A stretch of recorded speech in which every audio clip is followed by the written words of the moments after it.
जी नमस्कार, स्वागत है आप सभी का हमारे चैनल सीटेट अधिगम में। दोस्तों, आज की इस वीडियो में हम बात करेंगे, जैसा कि आप सभी जानते हैं, 7वीं चरण शिक्षक बहाली जो सरकार की तरफ से यह बयानबाजियाँ हो रही है कि हम यथाशीघ्र ही इस बहाली को देने जा रहे हैं, तुरंत देने जा रहे हैं, कर रहे हैं। आप लोगों की जो है सारी प्रक्रियाएँ की जा रही है, कुछ प्रक्रियाओं के चलते आपकी बहाली फंसी हुई है। तमाम तरह के जो चीज़ें हैं वो विभाग के द्वारा बताई जा रही है, लेकिन क्या आपको यह मालूम है कि यह बहाली हो सकता है कि चुनाव तक टाल दे। एक दो चीज़ों पे काम कर रही है गवर्नमेंट, जिसकी वजह से लगता है कि इस बहाली को गवर्नमेंट पूरी तरीके से टाल देने के मूड में लग रही है। जी हाँ दोस्तों, आज की इस वीडियो में यही बात करेंगे कि इस बहाली को गवर्नमेंट के द्वारा टालने की कोशिश की जा रही है, जिसका सीधा उदाहरण है, आप यहाँ देख सकते हैं।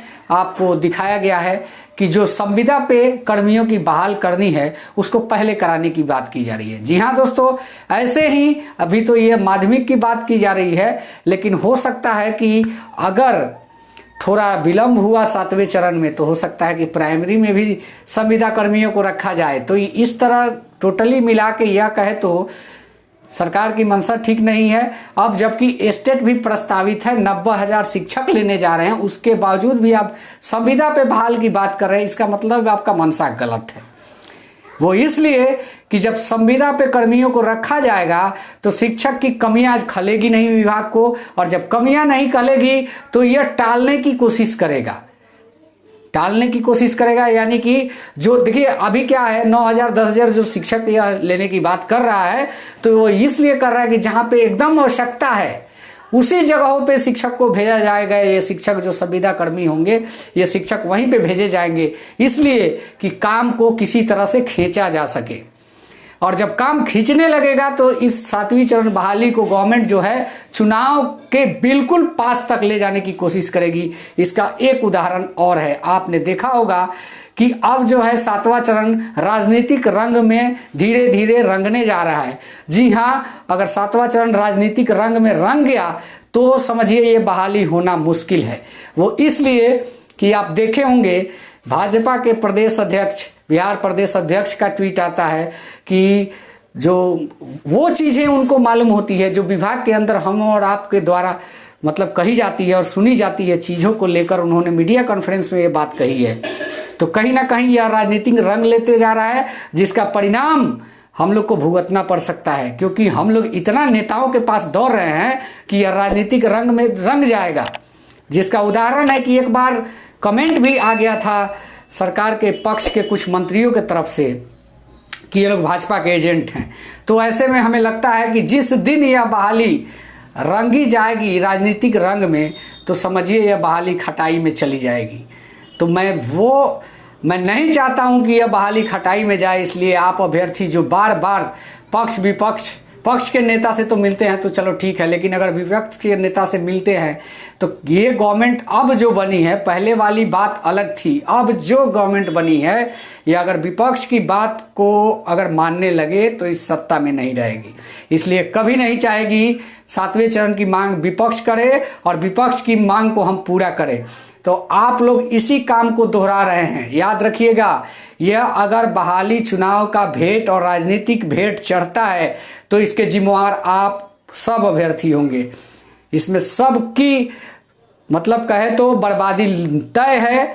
इसलिए मैं कहूँगा कि आप इतने एक्टिविटी को करना बंद कीजिए। मैं बार बार इस बात को इसलिए कह रहा हूँ पिछले 2-3 वीडियो से कि आप लोग अपना पेशेंस खोते जा रहे हैं, तो कहीं ना कहीं अनमेच्योरिटी का परिचय देते जा रहे हैं, और बहाली जो कि अब लग रहा है कि खुल सकता है, वहाँ से आप लोग पीछे की तरफ खींचने की काम कर रहे हैं। तो ऐसा ना करें। अगर इस बहाली को सीधे ढंग से होने देना चाहते हैं तो अभी जो चीज़ें हैं, जैसे कि ये संविदा कर्मी की बहाली हो रही है, इसका विरोध कीजिए कि यह नहीं होना चाहिए। डायरेक्ट आप जब 7वीं चरण बहाली कर ही रहे हैं तो आप तुरंत इसको स्टार्ट कीजिए। ये आपको ऐसी अर्जेंट क्या आन पड़ी कि आप संविदा कर्मी को बहाल कर रहे हैं, आप डायरेक्ट टीचर को क्यों नहीं बहाल कर रहे हैं? इतना अर्जेंट क्या हो गया? जब अर्जेंट आवश्यकता है ही तो आपने 3 साल से 7वें चरण को लटका के क्यों रखा है? आप ये सब जवाब मांगिए। ये एक आपका ग्राउंड बनता है। ये ग्राउंड नहीं बनता कि विपक्ष के नेताओं के पास जाएं और हाथ जोड़े पैर जोड़े, फिर वही कहानी होगी जो चितरंजन गगन के पास हम लोग जाते थे और बाद में जब गवर्नमेंट में आए तो उनके सुर ताल सब बदल गए। वही चीज़ फिर आप करने जा रहे हैं। याद रखिए उस चीज़ को, भूलिए मत कि कहाँ पे हम लोगों ने गलती किया था। इस बार भी आप उसी गलती को दोहराने जा रहे हैं। तो मैं आप सभी अभ्यर्थियों से यही कहना चाहूँगा कि इस गलती को करने से बचे और यह जो पक्ष विपक्ष के नेताओं के पास घूमने का जो सिलसिला है उसको बंद किया जाए, क्योंकि अब जो है गवर्नमेंट के अंदर से हरी झंडी मिल चुकी है। तो अब विभाग ही कुछ करेगा और शिक्षा मंत्री जी ही कुछ करेंगे। तो अब किसी के पास जाने की ज़रूरत हमारे हिसाब से नहीं है। अगर यह आप लोग चीज़ कर रहे हैं तो इससे गवर्नमेंट भी इरिटेट होगी, और अगर इरिटेट हो गई तो 2-3 साल और झेलना पड़ जाएगा। आप लोगों को हमारी बात तो खराब लग रही होगी, लेकिन कहीं ना कहीं आप लोगों से ज़्यादा संयम का परिचय हम लोगों ने दिया है। 2019 से झेल रहे हैं हम लोग, और वैसे ही अभ्यर्थी ज़्यादा एग्रेसिव हो रहे हैं जो 21 में पास किए हैं, 20 में पास किए हैं। मैं खोल के आज इस चीज़ को कहता हूँ, मुझे किसी से डर नहीं है, क्योंकि आप लोग बहाली को बर्बाद करने पे तुले हैं। और अगर ये बर्बाद होता है बहाली तो 20-21 वाले स्टूडेंट के वजह से यह बहाली भेंट चढ़ जाएगा, राजनीतिक रंग में लिपट जाएगा। जो उचित मांग है उसको तो आप करते नहीं और नेताओं के पीछे पिछलग्गू बनने को चले जाते हैं। याद रखिएगा, यह बहाली फंसेगी तो उसके कारण और आप जिम्मेवार भी खुद होंगे, क्योंकि जो मांग है वो जायज मांग को कीजिए। जायज मांग आपका यही है कि आप संविदा कर्मी को बहाल न करके 7वें चरण क्यों नहीं लाते। संविदा को बहाल करने का तर्क क्या होता है, संविदा के अभ्यर्थी क्यों शिक्षक बनेंगे।